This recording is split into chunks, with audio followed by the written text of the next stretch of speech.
Señores y señores, nuestro juego favorito de cartas se está yendo a la mierda y es por culpa de sus dueños.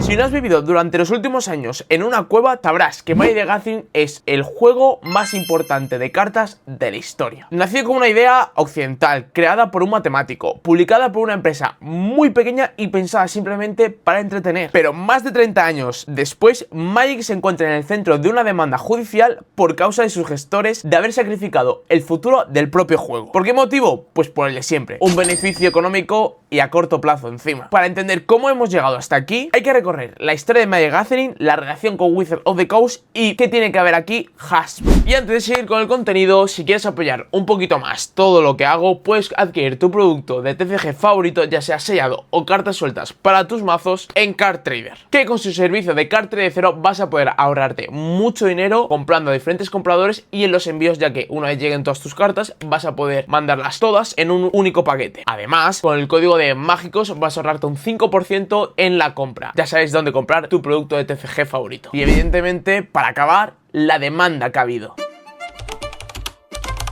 Wizards of the Coast se fundó en 1990 por Peter Atkinson. En sus inicios, Wizards no era ningún gigante ni mucho menos. Era una empresa pequeña con recursos muy limitados y dedicada a publicar juegos de rol de mesa. Además, tenía una revista especializada llamada The Duelist. En aquellos momentos, Wizards no contaba ni con grandes licencias, no tenía un respaldo financiero fuerte y dependía completamente de que sus productos funcionasen. Un fracaso importante significaba el cierre absoluto de la empresa. Es importante entender esto. Al día de hoy conocemos a Wizards of the Coast como el gigante que controla Magic the Gathering, pero en aquellos entonces era una empresa que dependía día a día de que sus productos funcionaran, y si no era así, se iba a la quiebra. O sea que la apuesta que hizo Wizards of the Coast a Magic the Gathering fue hacer un Oli, jugarse todo a una carta.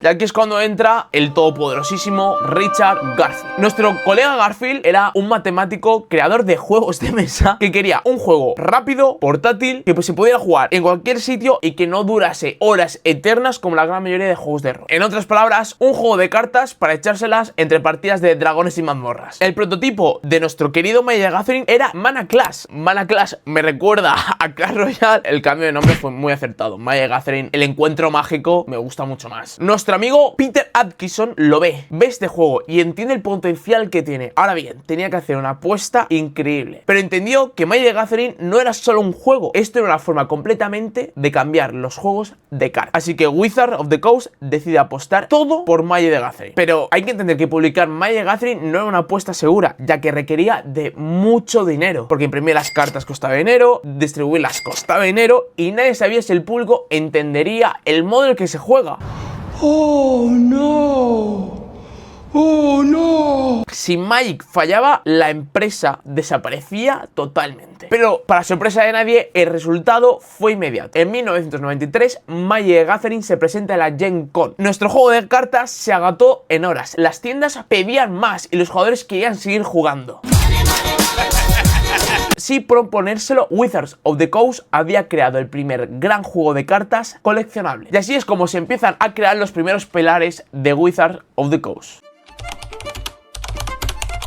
Magic no solo funcionó, Sada Wizards, cada expansión financiaba la anterior y fue el motor principal para que Wizards of the Coast comprase la licencia de Dungeons & Dragons y fuese el principal proveedor de Pokémon TCG en Occidente, además de convertirse en un referente absoluto en los juegos de cartas y de rol. Durante los años 90, Magic fue sinónimo de innovación, equilibrio, coleccionismo y crecimiento orgánico, que esto es muy importante y ya veremos por qué. Pero en 1999, acercándonos a los 2000, ocurre algo que nadie se esperaba.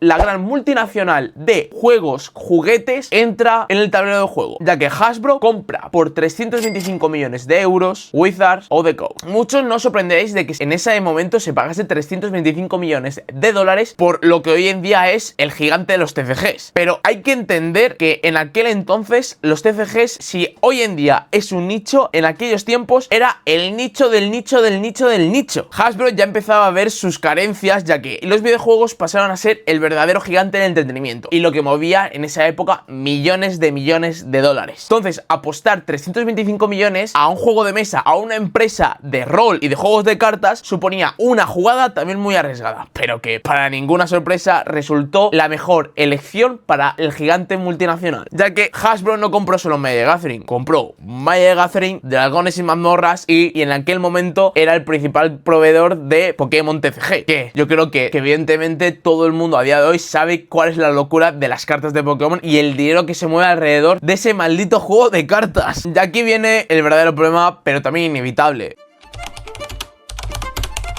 Magic the Gathering ya no pasa a ser un juego de mesa, sino un producto corporativo que daba mucho dinero. Y aunque Wizards tiene la potestad de diseño, distribución y todo lo relacionado a Magic the Gathering, pero es Hasbro la que al final empieza a marcar los objetivos financieros de la empresa. Durante muchos años la relación funcionó. Magic fue una de las divisiones más rentables dentro de Hasbro, especialmente cuando el mercado de juguetes tradicionales empezó a flojear mucho. Magic se convirtió en una fuente de ingresos recurrente y predecible, y con una comunidad extremadamente fiel a día de hoy. Y no me digáis que no, porque muchos estáis decepcionados con las marcas, pero seguís yendo a vuestra tienda de confianza a comprar un sobrecito de vez en cuando. Pero como Wizards of the Coast y sobre todo Hasbro sabe que tiene una clientela muy fiel, ahí llegó el problema. A partir de 2020 la estrategia cambia claramente. Ya no era un juego coleccionable, sino era el producto que había que vender en masa. Más sets al año, más productos premium, más ediciones especiales. Pero ¿qué pasa cuando sacas más sets al año, más productos premium y más ediciones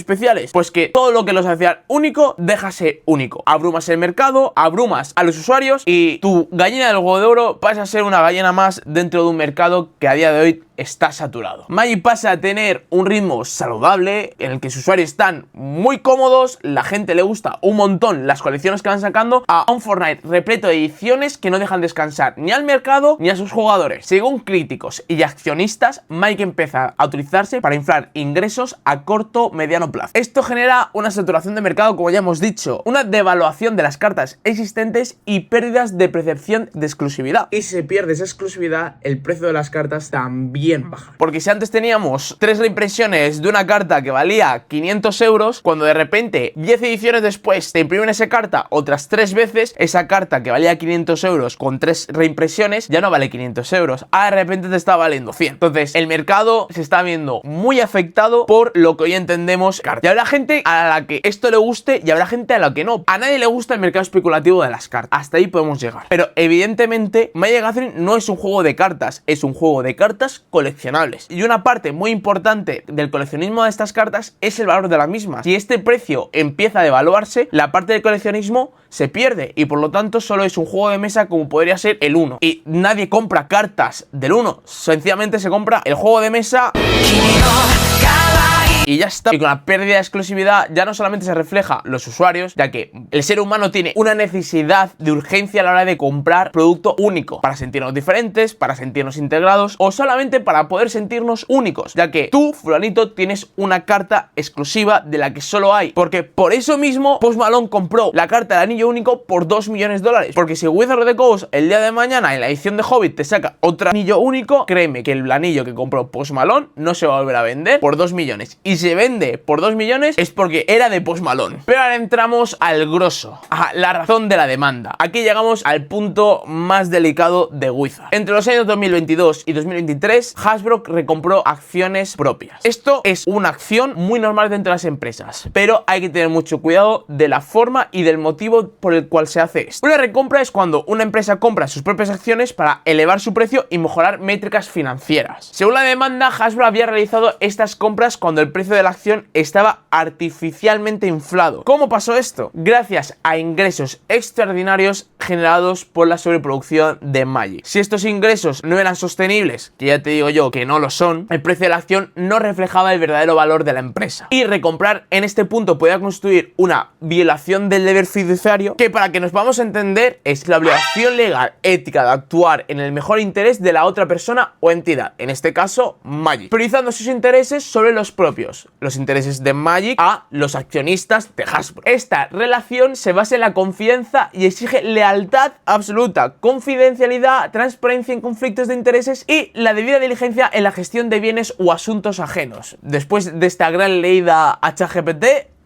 Incluso se plantea un caso de fraude, sí, de fraude, que esto la demanda va muy en serio. La demanda se interpuso en enero de 2026. En enero de 2026, accionistas demandan a Hasbro y a ejecutivos de Wizards of the Coast. Se acusa directamente al CEO de Hasbro, Chris Cox. La demanda sostiene que se tomaron decisiones conscientes que priorizaban el beneficio a corto plazo, aunque dañasen el valor a largo plazo de Magic. Y por si quieres saberlo, este caso lo transmite al tribunal del distrito de Rhode Island. Magic nació como una apuesta desesperada para salvar una empresa pequeña. 30 años después, esa misma apuesta es el centro de la batalla legal. La gran pregunta ya no es Magic vende. La pregunta es si se puede exprimir una marca durante décadas sin romper lo que lo hizo especial. Te leo en comentarios. Ahora bien, yo quiero hacer otro llamamiento, otra pregunta. ¿Creéis que esta demanda, para que os hagáis una idea, las cosas de Palacio van despacio? Yo estoy seguro que esto va a tener algún tipo de repercusión a muy largo plazo, ya que por lo menos en los próximos 3-4 años Magic the Gathering va a seguir tal cual está ahora. Va a ser, una vez sacada la resolución de esta demanda, que Wizards of the Coast y Hasbro van a tener que aplicar cambios, a bien o a mal. Mi pregunta es, ¿creéis que Magic the Gathering volverá a ser lo que fue a principios de los años 2000, o que sencillamente ya es una empresa corporativa más, es un producto más con el que se hace dinero y ya no piensa en el usuario y en el amor por las cartas, sino sencillamente en vender, y en vender mucho? Vamos a ver. Soy el Sebas después de casi 2 meses. Estoy apenas editando este vídeo. Bueno, acabándolo de editar. Lo sé, no tengo vergüenza, lo siento mucho. O sea, podría poner mil excusas, pero la razón es que no me gusta editar o me lo tomo muy pausado y por eso han pasado muchas cosas. O sea, literalmente ha acabado ya Lorwyn, estamos ya en las Tortugas Ninja, estamos a punto de cambiar otra vez de set a Strixhaven y claro, yo aún no termino este vídeo que lleva casi un mes en el ordenador. No te vengo a contar mi vida, sino vengo a contarte porque han cambiado cosas. Bastante cosas, a decir verdad. Voy a intentar ir al grano. O sea, realmente lo que tengo que decir es una tontería, pero tengo que decirlo. Como he tardado tanto en grabar este vídeo desde que se anunció la demanda de Wizards of the Coast o los accionistas de Wizards of the Coast a Hasbro, resulta que al punto en el que estamos hoy en día, esas mismas personas que iban a interponer una demanda, o que la habían puesto, mejor dicho, la han retirado. Han dicho que si está muy feo si lo hacéis vosotros, pero si nos metéis en el ajo prácticamente, pues no pasa nada. O sea, no han dicho esto, o literalmente no han sido sus palabras, pero yo imagino que ha sido algo por el estilo. Así que sí, ha sido literalmente un amago por asustar o porque cambian las cosas y resulta que no van a cambiar. Reto y yo, llegados a este punto en el que Magic the Gathering es tan grande, yo creo que a esta altura de la película tonto es la persona que cree que esto es una ONG y no es un negocio más como puede ser cualquier otro, en el que empresas tan grandes como es Magic the Gathering hoy en día busca maximizar las ventas. Ya está, punto pelota, no les importa nada más. El usuario, si se alinea sus intereses con el usuario, perfecto, si no, no lo compres. Esto es así. Así que nada, Magic the Gathering ya no está en peligro, ya tu juego de cartas va a ser igual, lo van a seguir solo explotando como lo están haciendo hasta el momento.